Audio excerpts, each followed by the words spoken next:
আজকে আপনাদেরকে একটু মাঙ্গলিক নিয়ে বলবো।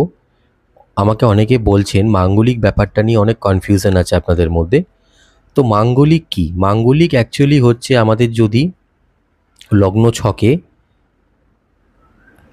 ফার্স্ট হাউসে অথবা চতুর্থ অথবা সপ্তম অথবা অষ্টম অথবা 12 নম্বর ঘরে যদি মঙ্গল অবস্থান করে তাহলে সাধারণ ভাষায় বলা হয় মাঙ্গলিক।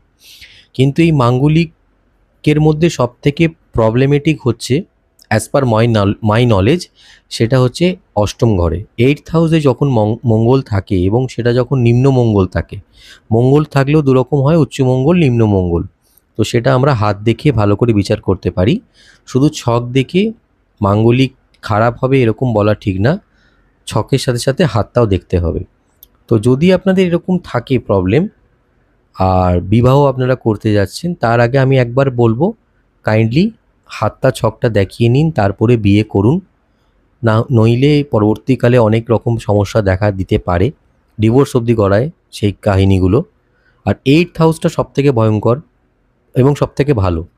তো এটা হচ্ছে একদম পুরো রহস্যজনক একটা ঘর। এখানে কিন্তু মঙ্গল যদি নিম্ন অবস্থায় থাকে তাহলে কিন্তু প্রবলেম একটা দেখা যায়।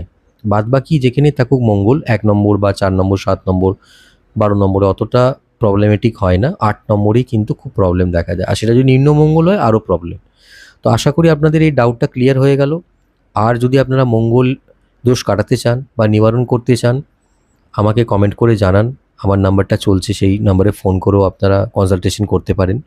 আর কমেন্ট করে জানান যদি কিছু জানতে চান, আমি আরও ভিডিও বানিয়ে দেবো আর কমেন্টে আপনাদের অ্যান্সার দিয়ে দেবো। আর আমার এই ভিডিওগুলো দেখতে এক্ষুনি আমাকে সাবস্ক্রাইব, লাইক, শেয়ার করে দিন। আর আমার ইনস্টাগ্রাম আর ফেসবুকটাকেও ফলো করে নিন। দেখা হচ্ছে পরের ভিডিওতে। জয় মা বগলামুখী।